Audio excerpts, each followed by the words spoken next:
Hello आप सभी का स्वागत है एसएलजी एजुकेशनल क्लासेस में। और आज हम फिर से एक नई वीडियो लेकर के आए हैं। यह वीडियो है कक्षा 12 की भास्वती की पुस्तक, जिसका दूसरा पाठ ना तुम सोचतुम अर्हसि, अर्थात तुम दुख करने के योग्य नहीं हो या तुम दुख मत करो। इस पाठ में जो महात्मा बुद्ध हुए हैं उनका बाल्यावस्था में कि जब उन्होंने घर त्याग कर, राजमहल को त्याग कर वन की ओर गए ज्ञान प्राप्त करने के लिए, तो उसका वर्णन है। तो आइए शुरू करते हैं। संस्कृत साहित्य में अश्वघोष की गणना भास एवं कालिदास जैसे उच्च कोटि के महाकवियों में की जाती है। दार्शनिक महाकवि अश्वघोष की कीर्ति बुद्ध चरित्रम का संस्कृत साहित्य में अद्वितीय स्थान है। अश्वघोष का लक्ष्य बुद्ध के उपदेशों को काव्य के माध्यम से जनसाधारण तक पहुंचाना था। प्रस्तुत पाठ बुद्ध चरित्रम के 6ठे सर्ग से संकलित है। इसमें जब सिद्धार्थ महाभिनिष्क्रमण के लिए गृह त्याग करते हैं, तब सारथी छंदक उन्हें भार्गव आश्रम तक पहुंचाता है और वे वहां से आगे अकेले जाने का ही निश्चय करते हैं। छंदक को राजमहल की ओर जाने के लिए कहने से पूर्व वे उनकी स्वामी भक्ति की प्रशंसा करते हैं। तो यह पाठ है। अब हम इस पाठ को शुरू करते हैं। तो लीजिए।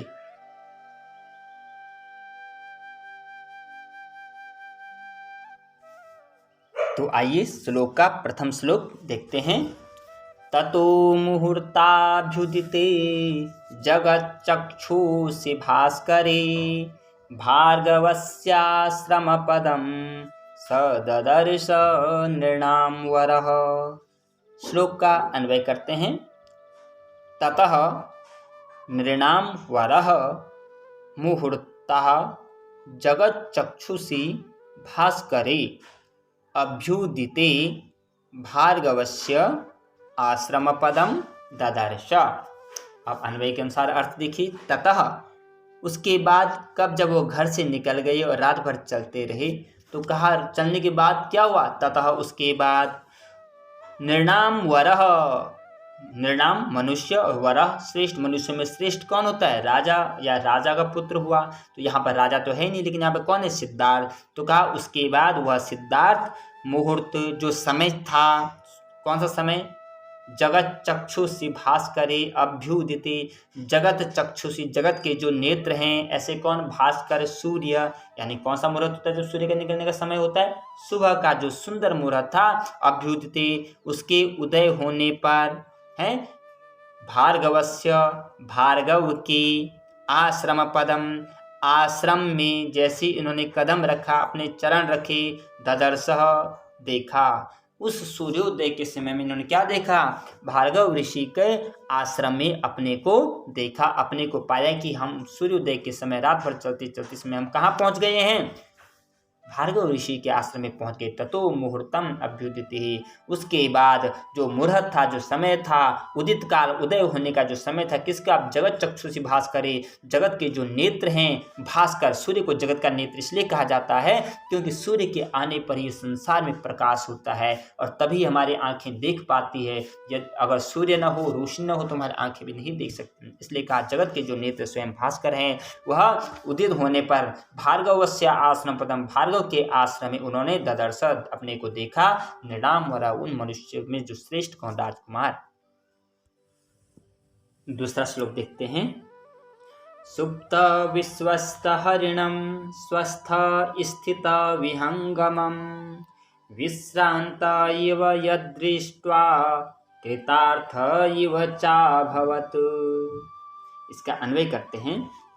यद सुप्त विश्वस्त स्वस्थ स्थित विहंगमं च दृष्ट्वा कृतार्थ इव विश्रांत इव अभवत्।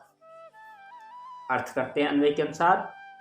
यद माने उस समय, या जब उस आश्रम में पहुंचे तब वहां उन्होंने क्या देखा, सुप्त विश्वस्त हरिणम सुप्त विश्वस्त, सुप्त सोए हुए, विश्वस्त विश्वास पूर्वक, हरिणम मृग, वहाँ जो मृग हैं, जो आश्रम में जो वन के पशु हैं, वह कैसे सो रखे हैं? विश्वास के साथ, विश्वास पूर्वक आराम से सो रखे हैं। और स्वस्थ स्थित विहंगमम, और जो वहां पर विहंगम है, विहंगम है पक्षी हैं, वह कैसे हैं? स्वस्थ स्थितम, एकदम शांत स्थिति में है, उन्हें किसी प्रकार कोई कोलाहल नहीं है, कुछ नहीं है। वह पक्षी एकदम किस अवस्था में है? बिल्कुल शांत अवस्था में होकर के वहां पर टहनियों पर बैठे हुए हैं। और च दृष्टा, इनको देख करके, ये दोनों दृश्य, दोनों को देख करके कि एक तरफ धरती पर जो मृग हैं, उनके जो शावक हैं, वह उस आश्रम में कैसे सो रखे हैं? तो विश्वस्त विश्वास पूर्वक। और दूसरा पक्षियों पर जो पक्षी हैं, वो जो पेड़ पर बैठे हुए हैं, वो कैसे बैठे हैं? शांतचित्त होकर के। ये दोनों दृश्य को देख करके कृतार्थ हो गए। कौन? सिद्धार्थ, धन्य हो गए, बड़े प्रसन्नचित्त हो गए। विश्रांत इव अभवत, और उनको जो थकान लगी हुई थी, जो श्रांत थी, वह विश्रांत अवस्था में वह दूर हो गई। अथा रात भर चलने से जो थकान थी, वह थकान ये दोनों दृश्य को देख करके दूर हो गई। आश्रम में ये दोनों क्यों सो रखे शांतपूर्वक? मृग पशु, क्योंकि उनको पता है यहाँ ऋषि मुनि जो रहते हैं वो हिंसक नहीं है, वह अहिंसक हैं, वह जीवों पर दया करने वाले हैं, वह प्राणियों पर दया करने वाले हैं, वह हमें मारेंगे नहीं, वह हमें किसी प्रकार का कोई नुकसान नहीं पहुंचाएंगे, दुख नहीं पहुंचाएंगे। इसलिए उस आश्रम में जो वन के मृग हैं वह आराम से सो रखे हैं। जो पक्षी, उन्हें पता है हमें कहीं बाहर दूर देश नहीं जाना पड़ेगा, क्योंकि इस आश्रम में जितने भी ऋषि मुनि लोग रहते हैं वह कैसे हैं? दयालु हैं, परोपकारी हैं। वह सुबह उठने, स्वयं खाने से पहले हमें जरूर दाना देंगे, इसलिए वो शांत होकर के बैठे हुए हैं। तीसरा श्लोक देखते हैं। सविस्मय निवृत्त्यर्थम तपः पूजार्थमेव च स्वाम चानुवर्तितां रक्षन् अश्वपृष्ठाद्वतारत्। इसका अन्वय देखिए। सह विस्मय निवृत्त्यर्थम तपः पूजार्थम एव च स्वाम अनुवर्तितां रक्षन् अश्वात् पृष्ठात् अवतरत्। अब इसका अर्थ देखिए अन्वय के अनुसार। स वह कौन? सिद्धार्थ। विस्मय निवृत्त्यर्थम, अपनी विस्मय की निवृत्ति के लिए। विस्मय अर्थात जो हमारे मन के अंदर जो अभिमान होता है, जो घमंड होता है, जो अहम की भावना होती है, उस भावना को, उस अहम को दूर करने के लिए, उसकी निवृत्ति करने के लिए, उसको हटाने के लिए, उसको मन से भगाने के लिए तपः, और जो तप, कौन सा तप? जिसको प्राप्त करने के लिए सिद्धार्थ कहाँ आए हैं? राजमहल को छोड़ करके वन में आए हैं, उस तप के लिए, है ना। तो कहा वह तप, और पूजार्थम, पूजा करने के लिए, और उसके बाद स्वाम अनुवर्तिताम, अपनी अनुवर्तिताम, अनुवर्तिताम अपना जो उनके विचार हैं, अपना जो उनका आचरण है, उसकी रक्षा करने के लिए वह अश्वपृष्ठात्, घोड़े की पीठ से अवातरत, उतर गई। अर्थात सिद्धार्थ आश्रम में आके ऐसे नहीं कि आश्रम के अंदर घोड़े पे बैठ के आए, नहीं, जैसे उन्होंने आश्रम में देखा तो वहां पर वो घोड़े से उतर गए। क्यों? क्योंकि वो वन में किस लिए? तपस्या करने के लिए है, अपना जो आचरण है, ताकि ऋषि मुनि लोग ये न बोले कि राजकुमार है, क्या सीखेगा, क्या तपस्या करे, क्या पूजा करेगा। आश्रम की कुछ मर्यादाएं होती वहाँ, चाहे राजा आए चाहे कोई भी आए, सब घोड़े से उतर करके वो शांत बिना किसी आवाज के आश्रम प्रवेश करता है। आइए चौथा श्लोक देखते हैं। अवतीर्य च स्पर्श निस्तीर्णमिति वाजिनं छन्दकं चाब्रवीत् प्रीतः स्नापयन्निव चक्षुषा। इस श्लोक का अर्थ करते हैं। सबसे पहले अन्वय देखते हैं इसका। अवतीर्य वाजिनम स्पर्श छंदकम च प्रीतः चक्षुषा स्नापयन् इव अब्रवीत् निस्तीर्णम। अब अन्वय के अनुसार देखिए श्लोक का भावार्थ। अवतीर्य उतर करके, किससे, तो तीसरे श्लोक में आया था ना कि अश्वपृष्ठाद अवातरत, घोड़े की पीठ से जब उतर गई तो उसके बाद अवतीर्य उतर करके सिद्धार्थ ने वाजिनम, वाजी अर्थात घोड़े का पर्यायवाची शब्द है, अश्व का पर्यायवाची, घोड़े को स्पर्शम बड़े प्रेम के साथ उसको स्पर्श किया, उसको छुआ। छूने का मतलब कि घोड़े के पीठ पर, उसके गले पर प्यार से हाथ फेरा।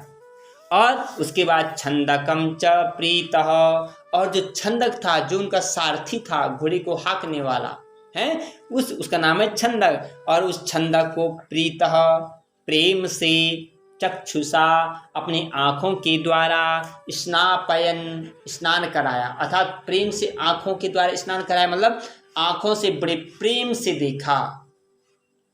किसको? छंदक को। और इव ब्रवीत, इस प्रकार से देख करके अब्रवीत, उनसे कहा, क्या कहा? निस्तारणम इति, अर्थात तुमने मुझे क्या कराया?